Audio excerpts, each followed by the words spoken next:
আসসালামু আলাইকুম সবাইকে। আশা করি সবাই ভালো আছেন। আজকে আমরা কিওয়ার্ড রিসার্চ নিয়ে আরও কিছু আলোচনা করব।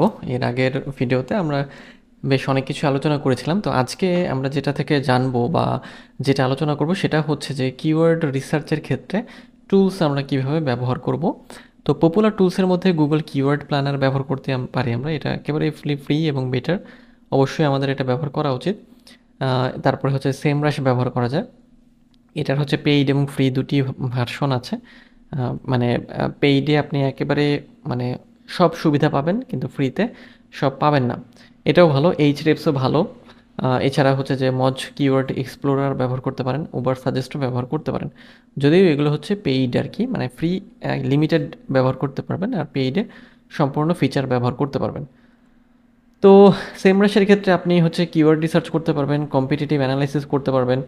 এছাড়াও আরও অনেক কিছু কাজ করা যায় এটা দিয়ে এইচরেপস হচ্ছে যে কিওয়ার্ড আইডিয়া পাবেন, সার্চ ভলিউম পাবেন, কিওয়ার্ড ডিফিকাল্টি পাবেন, কম্পিউটার অ্যানালাইসিস করতে পারবেন।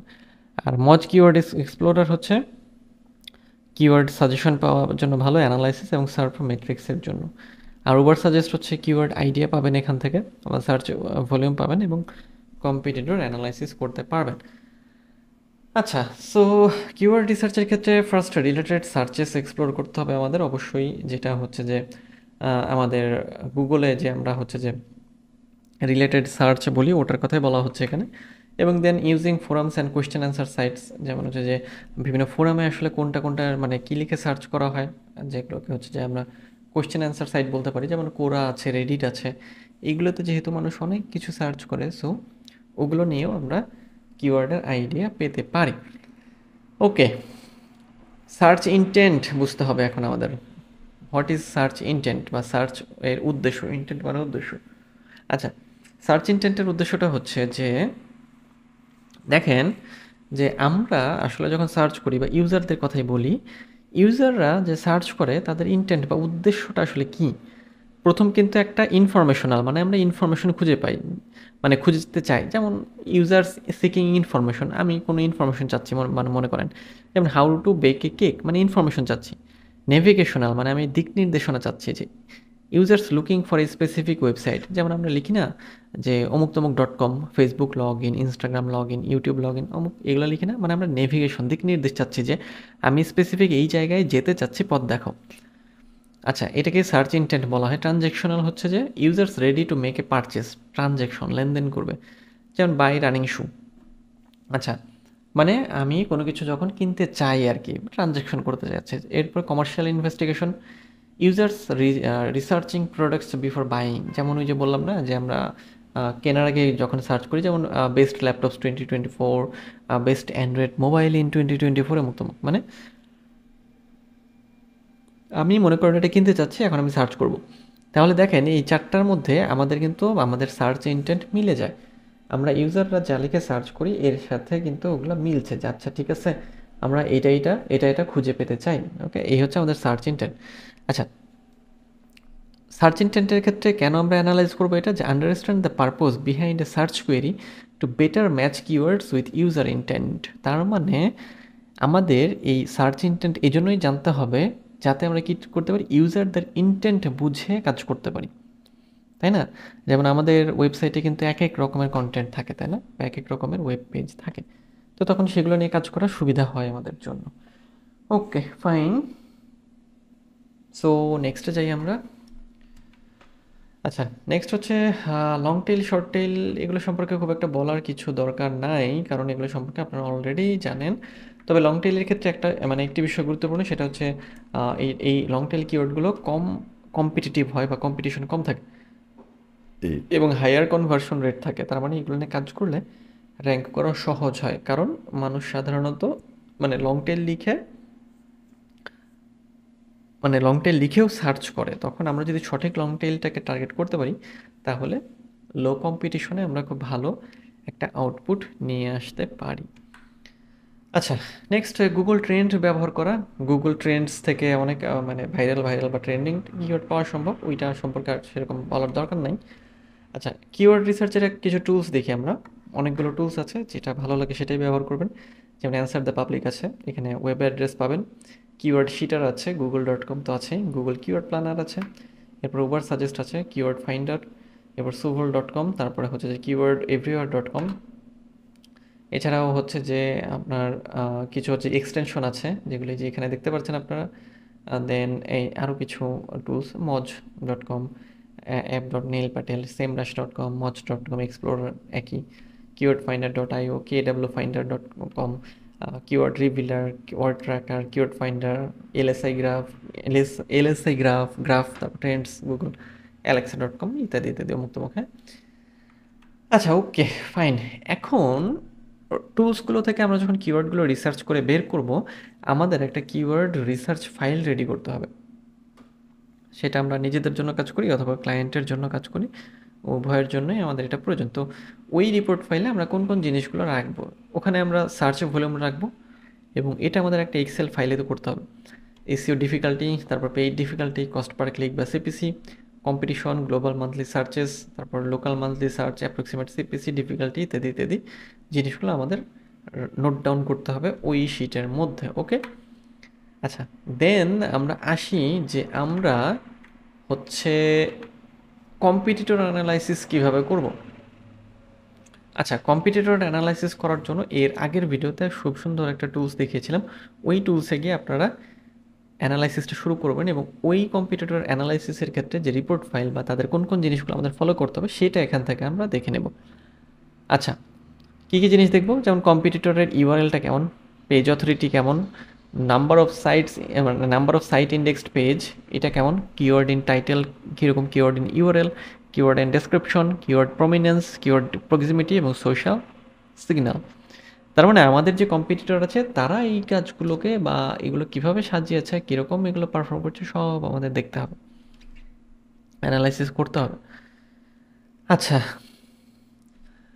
এখন এটা হলো জেনারেল কম্পিটিটর অ্যানালাইসিসের ক্ষেত্রে। এরপরে হচ্ছে যে কম্পিটিটরের হচ্ছে অন পেজ অ্যানালাইসিস, মানে তার ওয়েবসাইটের কন্টেন্ট নিয়ে যখন অ্যানালাইসিস করব আমরা, তখন সাইট ইউআরএল দেখব, ইউআরএল স্ট্রাকচার ক্যারেক্টার দেখব, title character, meta description character, images alt মানে ইমেজ অল্ট ট্যাগ, টেক্সট আর কি, site map, robot TXT, Google Analytics, এবং এগুলো তো টুল আর কি, এসইও কোয়াক এক্সটেনশন বা এসইও সাইট চেকআপ, এই দিকগুলো দিয়ে আমরা এগুলো কাজ করতে পারি। আচ্ছা, এরপর কম্পিটিটরের ব্যাকলিঙ্ক অ্যানালাইসিসের ক্ষেত্রে মজের একটা খুব সুন্দর একটা টুল আছে, লিঙ্ক এক্সপ্লোরার। ওখান থেকে মানে ব্যাকলিঙ্ক অ্যানালাইসিসে আমরা দেখব যে আচ্ছা কোন কোন জায়গাতে ব্যাকলিঙ্কটা আমার মানে ব্যাকলিঙ্কিং করেছে আমার কম্পিটিটর। ওকে, সো এখন আসি এসইও টাইপস নিয়ে। খুবই গুরুত্বপূর্ণ। এসইওটা আসলে 3 ধরনের হয় মূলত, তবে পরবর্তীতে আরও এক ধরনের অ্যাড করা হয়েছে। প্রথম হচ্ছে অন পেজ এসইও, এরপর of page SEO, technical SEO এবং লোকাল এসইও। তো সবগুলো কী কী বিষয় বা সেগুলো আমরা আরও দেখব পরে। আচ্ছা, এসইও প্রসেস মেথড মানে হচ্ছে যে এসইওটা যে আমরা করব কোন কোন উপায়ে করি। ফার্স্ট হচ্ছে হোয়াইট হ্যাট এসইও, মানে যেখানে আমরা গুগল বা সার্চ ইঞ্জিনের দেখানো নিয়ম মেনে আমরা এসইওর কাজ করি, ওটা হচ্ছে হোয়াইট হ্যাট এসইও। আর ব্ল্যাক হ্যাটের ক্ষেত্রে আমরা কোনো নিয়ম মানি না, মানে সার্চ ইঞ্জিনের নিয়ম না মেনে আমরা যে এসইওটা করি ওটা হচ্ছে ব্ল্যাক হ্যাট। আর গ্রে হ্যাটটা হচ্ছে যে হোয়াইট এবং ব্ল্যাকের মাঝামাঝি, মানে কিছু নিয়ম মানলাম কিছু নিয়ম মানলাম না, এরকম আর কি। ওকে, আচ্ছা, এখন on page SEO. On page SEO মানে হলো যে আমাদের ওয়েবসাইটের মধ্যে আমরা যে এসইওর কাজটা করি ওটাকে অন পেজ এসইও বলা হয়, অথবা অন দ্য ওয়েব পেজ আমরা যে এসইওটা করি। তো অন পেজ এসইওতে আমরা কি করি, কন্টেন্ট নিয়ে কাজ করি, বা ওয়েব পেজে আসলে ওয়েব পেজেই তো কন্টেন্টগুলো থাকে আর কি, মানে আমাদের পোস্ট আর কি। আচ্ছা, তো আমরা ওখানে টাইটেল ট্যাগ ঠিকঠাক করি, মেটা ডিসক্রিপশন ঠিক করি ওই কন্টেন্টের, ইউআরএল স্ট্রাকচার ঠিক করি, আমরা ইওস্ট দিয়ে দেখবো এটা পরে। হেডার ট্যাগস ঠিকঠাক করি, মানে অপটিমাইজ করি, কোয়ালিটি কন্টেন্ট এটা এনশিওর করি। তাহলে অন পেজ এসইওর এলিমেন্ট হিসেবে মনে রাখবেন title tags, meta descriptions, URL structure, header tags, quality content. Next হচ্ছে অফ পেজ এসইও, এটাকে ব্যাকলিঙ্ক বা লিঙ্ক বিল্ডিং বলা হয়। আমাদের ওয়েবসাইটের বাইরে আমরা যখন মানে আমাদের ওয়েবসাইটের লিঙ্কটা অন্য কোনো মানে যত জায়গাতে ভালো জায়গাতে আমরা শেয়ার করি বা অ্যাড করি, ওটা হচ্ছে অফ পেজ এসইও। এখানে যেটা করা হয় সোশ্যাল সিগন্যালস ফলো করা হয়, দেখা হয়, এটা রান করানো হয়, গেস্ট ব্লগিং করা হয়, অনলাইন ডিরেক্টরি সাবমিশন করা হয়। নেক্সট টেকনিক্যাল ইস্যু, যেমন হচ্ছে যে আমাদের ওয়েবসাইটের সাইট স্পিড দেখা মানে অপটিমাইজ করা হয়, মোবাইল ফ্রেন্ডলিনেস অপটিমাইজ করা হয়, site map, robots, text, HTTPS secure করা হয়। আর লোকালের ক্ষেত্রে, লোকাল এসিওর ক্ষেত্রে Google My Business profile optimisation, local সাইটে সার্চ সাইটেশনস অ্যাডেড, রিভিউস এবং লোকাল কিওয়ার্ড অ্যাড করা। ওকে, সো নেক্সট হচ্ছে important things of SEO must be know, মানে এসিওর জন্য কিছু ইম্পর্টেন্ট থিংস আমরা এখন জানবো, এগুলো আপনাদের মনে রাখতেই হবে। ফার্স্ট হচ্ছে ইউজার এক্সপিরিয়েন্স এবং ইউজার ফ্রেন্ডলি ডিজাইন। আচ্ছা, ইউজার এক্সপিরিয়েন্স বলতে আমি আপনি মানে ইউজাররা যখন এটাকে ভিজিট করবে, এটাকে দেখবে, তারা কেমন এক্সপিরিয়েন্স ফিল করবে, মানে যেমন তাদেরকে ইন্টারফেসটা ভালো লাগলো, এটা কি লোডিং দ্রুত হলো না দেরিতে হলো, ইত্যাদি ইত্যাদি, নেভিগেশনটা কেমন ছিল, সাইটের স্ট্রাকচারটা কেমন ছিল। আর ইউজার ফ্রেন্ডলি ডিজাইনটা মানে হচ্ছে যে যখন কোনো ওয়েবসাইটে আমরা যাই, ওই ওয়েবসাইটে যদি হিজিবিজি টাইপের লেখা থাকে, কন্টেন্ট থাকে বা নেভিগেশন থাকে, স্ট্রাকচার থাকে, আমরা কিন্তু তখন বিরক্ত হই, আমরা ওই ওয়েবসাইটে স্টে করি না। সেজন্য আমাদের ইউজার ফ্রেন্ডলি একটি নিট অ্যান্ড ক্লিন ওয়েবসাইট প্রয়োজন। মোবাইল অপটিমাইজেশন, দ্যাট মিনস হচ্ছে যে আমাদের ওয়েবসাইটকে মোবাইল ডিভাইসের জন্য অপটিমাইজ করা। অ্যাকচুয়ালি শুধু মোবাইল না, সব ডিভাইসের জন্যই করা আসলে, কারণ মোবাইলকে স্পেশাল গুরুত্ব দেওয়ার কারণ হচ্ছে ম্যাক্সিমাম ইউজার মোবাইলেই সার্চ করে। আচ্ছা, গুগল অ্যানালিটিক্স কি? গুগল অ্যানালিটিক্স হচ্ছে এক গুগলের একটা টুল, যেই টুলটাতে আমরা কী করতে পারি, to track your website traffic, user behaviour and other important metrics. এবং মজার বিষয় হচ্ছে একেবারে ফ্রি টুল এটি। আপনি ওয়েবসাইট নিয়ে কাজ করলে আপনার অবশ্যই এটা ব্যবহার করতে হবে। Analysing data can help you make informed decisions, that's right. Google Search Console. Search Console is a free web service provided by Google that helps website owners monitor and maintain their site's presence in Google search results. It offers tools and reports to help webmasters understand how their website performing, identify issue, and optimize their site's visibility on Google. ওকে, যে আচ্ছা আমাদের website কেমন perform করছে, এটার আসলে স্ট্যাটাসটা কি, সব আমরা সার্চ কনসোল থেকে দেখতে পারবো। দেন পারফরমেন্স রিপোর্ট, ইন্ডেক্স অফারেজ, এগুলো সম্পর্কে খুব একটি বড় দরকার নেই, আপনারা অলরেডি জানেন। অ্যালগোরিদম আপডেট মানে হচ্ছে যে প্রত্যেক বছরই বা প্রায় দেখা যায় অ্যালগোরিদম আপডেট আসে। তো ওই সার্চ ইঞ্জিন বা এসইওর ক্ষেত্রে অ্যালগোরিদমের আপডেট হচ্ছে যে সার্চ ইঞ্জিনের অ্যালগোরিদমটা চেঞ্জ হয়, কিছু আপডেট হয়, নতুন কিছু আসে, ওই বিষয়টা সম্পর্কে জানা। আচ্ছা, মজটা কি? মজ হচ্ছে একটি SEO software for smarter marketing. Moz হচ্ছে এসইওর পায়োনিয়ারদের মধ্যে বা এসইও জগতে মানে গুরুদের মধ্যে, মানে এই প্রতিষ্ঠানটা সবচেয়ে বেশি বড় বা গুরুত্বপূর্ণ। আচ্ছা, এরা অনেক টুল প্রোভাইড করে। এইচরেফস আছে, এসইও টুল এবং resource to grow your search traffic, মানে এসইও টুল এবং রিসোর্স পাওয়া যায় এখান থেকে। সেমরাশ আছে, সিমিলার ওয়েব আছে, স্পাইফু আছে, একই রকম প্রায় সব। ওকে, ফাইন। নেক্সট হচ্ছে ডোমেইন অথরিটি, এটা মাথায় রাখতে হবে আমাদের এবং খুবই গুরুত্বপূর্ণ। ডোমেইন অথরিটি বা ডিএ, এর নাম আপনারা শুনে থাকবেন যে ডিএ এবং পিএ। যখন আপনি কোনো ওয়েবসাইট রিসার্চ করবেন বা কিনতে যাবেন, আপনার অবশ্যই ডিএ এবং পিএ এই দুটি বিষয় মাথায় রাখতে হবে। আচ্ছা, ডোমেইন অথরিটিটা কী জিনিস বা ডিএটা কী জিনিস? ডিএ মানে হচ্ছে domain authority is a search engine ranking score, একটি স্কোর আর কি, that gives a measure of how successful a site is when it comes to search engine result. একটি মানে কি বলবো, সার্চ ইঞ্জিনে ওটা যখন সামনে আসবে আমাদের, বা সার্চ ইঞ্জিনে আমাদের সামনে যখন ওইটাকে আমরা দেখতে পারবো, তখন ওইটার আসলে কেন সামনে আসবে ওইটা, মানে ওই রেজাল্টটা তার ডিএ এর মান যদি বেশি হয় সেক্ষেত্রে সে সামনে আসবে। এটা আবার অনেক কিছু বিষয়ের উপর ভ্যারি করে, দেখছি আমরা সেটাগুলো পরে।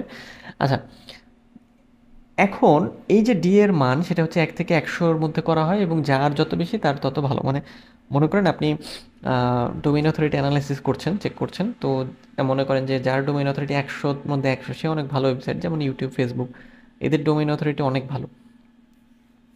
আচ্ছা, মানে এগুলো হচ্ছে ভালো ওয়েবসাইট, বড় বড় টাইপের ওয়েবসাইট, তো মানে স্প্যামিং হয় না বা স্প্যামিং লিঙ্ক নাই, ফিশিং নাই, সো বেটার আর কি এটা। ওকে, আচ্ছা, এটা হচ্ছে ডোমেইন অথরিটি।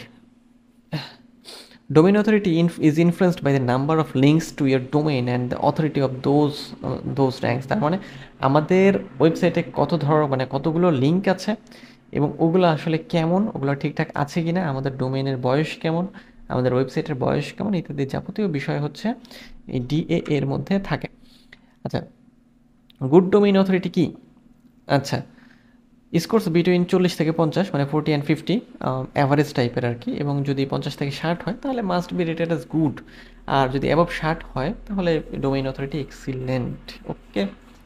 আচ্ছা, পেজ অথরিটি এটাও এক ধরনের একটা মেট্রিক যেটা মজ আবিষ্কার করেছে আমাদের এসইওর কাজকে সহজ করার জন্য। এটাও 1 থেকে 100-র মধ্যে হয়, এবং এইখানে যত বেশি ওই মান হয় ততই ভালো করার সম্ভাবনা থাকে। আচ্ছা, এখানে অনেক ফ্যাক্টর থাকে, যেমন কোয়ালিটি কন্টেন্ট, তারপরে ইনবাউন্ড লিঙ্ক, তারপরে হচ্ছে যে কন্টেন্টের কোয়ান্টিটি, তারপর আমাদের কন্টেন্টের রিলেভেন্সি, কন্টেন্টের কিওয়ার্ড, লিঙ্কিং ডোমেইনস, অনেক কিছু। ওভারঅল আমাদের যে ওয়েব পেজের স্ট্রাকচার তার উপর ভিত্তি করে পেজ অথরিটি দেওয়া হয়। ওকে। সো ডোমেইন অথরিটির ক্ষেত্রে মনে রাখবেন যে, মনে করেন সেটা হচ্ছে ডোমেইন হচ্ছে কি আমাদের ওয়েবসাইটে হয়, তাহলে ডোমেইনটা ওয়েবসাইটের, মানে www.omuktomuk.com। আর পেজ অথরিটি হচ্ছে ইন্ডিভিজুয়াল পেজের, আমাদের ওয়েবসাইটের মধ্যে যত ধরনের মানে এক একটি পেজ থাকে, তো সবই তো পেজ আসলে আর কি, ওইগুলাকে ইন্ডিভিজুয়ালভাবে পেজ অথরিটি বলে। আচ্ছা, সো নেক্সট হচ্ছে আমরা যেটা দেখব সেটা হচ্ছে ডু ফলো লিঙ্ক এবং নো ফলো লিঙ্ক। আচ্ছা, ডু ফলো কি, নো ফলো কি, এই শুনবেন আপনারা এসইও করার সময়। Do follow, no follow. Do ফলোটা হচ্ছে, do follow links are those that allow Google and other search engines to point back to your website or blog. তার মানে ডু ফলো লিঙ্কগুলো হচ্ছে সার্চ ইঞ্জিনকে অনুমতি দেয় যে দেখো আমার এই লিঙ্কটাকে তুমি ফলো করতে পারো আর কি, তুমি ফলো করো আর কি। হ্যাঁ, আমি কোথায় কোথায় আরও লিঙ্ক দেওয়া আছে এগুলো তুমি দেখো আর কি। আর নো ফলোর ক্ষেত্রে, no follow is a link. Which type of links is a link which does not pass authority on to the website? It is a linking to. আচ্ছা, তার মানে আমরা গুগলকে বা সার্চ ইঞ্জিনকে যখন অনুমতি দেই, মানে অনুমতি না দেই যে আচ্ছা এটাকে তুমি ফলো করবে না, ওইটাই হচ্ছে নো ফলো। তবে আমাদের অবশ্যই হচ্ছে যে ডু ফলো দিয়ে রাখাটা ভালো। এসইও কাজই তো ওটা, যে আমরা চাই সার্চ ইঞ্জিন আমাদের ফলো করুক, আমাদের খুঁজে বের করুক, আমাদের এক্সপ্লোর করুক। আচ্ছা, এসইও সাকসেস মেজারিংয়ের জন্য টুলস ব্যবহার করতে হবে, Google analytics, Google search console. আর মেট্রিক্স হচ্ছে আমরা দেখব অর্গানিক ট্রাফিক, তারপরে bounce rate, keyword ranking, conversion rate. এবং রিপোর্টিংয়ের ক্ষেত্রে একটা এসইও রিপোর্ট ক্রিয়েট করতে হবে ট্র্যাক প্রোগ্রেসের জন্য। আচ্ছা, এসইও বেস্ট প্র্যাকটিস কী হতে পারে? First of all, staying updated. অবশ্যই অ্যালগোরিদম চেঞ্জ এবং রিসেন্ট আপডেট সম্পর্কে আপনার জানা থাকতে হবে। কিছু টুলস বলে দেবো এরপরে, সেগুলো যদি আপনি ব্যবহার করেন সেক্ষেত্রে আপডেট থাকতে পারবেন। নেক্সট, হোয়াইট হ্যাট ইস্যু করতে হবে, মানে ইথিক্যাল ইস্যু প্র্যাকটিস করবো আমরা, মানে বেটার যেটা, avoiding black hat issue, continuous improvement, regularly updating and optimising content. এটা মাস্ট বি করতে হয়, কারণ হচ্ছে যে এসইওটা যেহেতু লং টার্ম প্রসেস, তো এটার কাজ আমাদের করে যেতেই হয়। এসইও টুলস, আচ্ছা, সেমরাশ আছে, এইচটিপস আছে, মজ আছে গুগল কিওয়ার্ড প্ল্যানার, কিওয়ার্ড টুলের আছে, তারপর ওয়ার্ড সাজেস্ট, এইচটিপস, ওয়েবসাইট চেকার। আর হচ্ছে যে আপনি আপডেট থাকার জন্য সার্চ ইঞ্জিন ল্যান্ডের ব্লগ পড়বেন, মজ ব্লগ পড়তে পারেন, সার্চ ইঞ্জিন জার্নাল পড়তে পারেন, এইচটিপসের ব্লগ পড়তে পারেন, Semrush blog, HubSpot blog, Neil Patel blog আর কি। এই জায়গাগুলোতে প্রচুর প্রচুর ইনফরমেশন থাকে, যেটা আপনাকে এসইও সম্পর্কে জানতে অনেক সাহায্য করবে। এছাড়াও ব্যাকলিঙ্ক ব্লগ আছে, ইয়োস্ট এসইও ব্লগ আছে, digital marketing institute blog, glow কি গুগল ওয়েবমাস্টার সেন্ট্রাল ব্লগ, কি content marketing institute blog, marketing props blog আছে, ই কনসালটেন্সি ব্লগ আছে, সোশ্যাল মিডিয়া এক্সামিনার ব্লগ আছে। মানে শেখার জায়গার আসলে অভাব নাই, প্রচুর জায়গা আছে, এবং আপনাকে এগুলো লার্ন করতে হবে, স্টাডি করতে হবে ভালো কিছু জানার জন্য। আচ্ছা, এরপর জানি আমরা এসইও অডিটটা কি। এসইও অডিটটা হচ্ছে যে আমাদের ওয়েবসাইটে সব কিছু ঠিকঠাক আছে কিনা, মানে on page SEO, of page SEO, technical SEO ঠিকঠাক আছে কিনা, আমাদের ওয়েবসাইট ঠিকঠাক মতো পারফর্ম করছে কিনা, সেই জন্য আমরা এসইও অডিট করি। আচ্ছা, এসইও অডিটের ক্ষেত্রে টেকনিক্যাল এসইও অডিট করতে হয়, অন পেজ এবং অফ পেজ সব এসইওগুলাই আমাদের করতে হয়, অর্থাৎ মানে সব ধরনের এসইওরই আলাদা আলাদা অডিট করা হয়। তো টেকনিক্যাল এসইওর ক্ষেত্রে আমরা কোন কোন এলিমেন্ট অ্যাড করি? আমরা ওয়েবসাইট স্পিড অপটিমাইজেশন এটা অডিট করি, redirect links optimisation, internal links, mobile friendliness, URL structure, তারপর ব্রোকেন লিঙ্কস, ইন্ডেক্সিং এবং ক্রলাবিলিটি। অন পেজের ক্ষেত্রে যেটা করি, অন পেজ এলিমেন্ট হচ্ছে on page SEO audit element, meta tag, header, site content, image, page title, internal link. Next, off-page SEO audit elements include backlink to your site, social media sharing এবং branded searches. আচ্ছা, SEO অডিটের কিছু টুল সম্পর্কে জানি, মানে এই টুলগুলো ব্যবহার করতে পারেন। এসিও মেট্রোর, তারপরে এসিও অপটিমার, র্যাঙ্ক আছে, সার্পস্ট্যাট, nailpatel.com, এসিও অ্যানালাইজার, এসিও ভ্যালিটি, তারপর হচ্ছে লিঙ্কিউ অ্যানালিটিক্স, গুগলের অ্যানালিটিক্স মূলত খাবি যাবে। মোবাইল এসিও অডিটের জন্য মোবাইল মক্সি এগুলো দেখে নেবেন, দেখতে পারেন। ভার্ভি আছে, টেস্ট মোবাইল ফ্রেন্ডলি গুগল, ইত্যাদি ইত্যাদি হয়ে যাবে। ওকে, সো এখন আরও কিছু টুলস, এই টুলসগুলো সম্পর্কে আপনারা অলরেডি জানেন, সো খুব একটা বলার কিছু নাই সেরকম।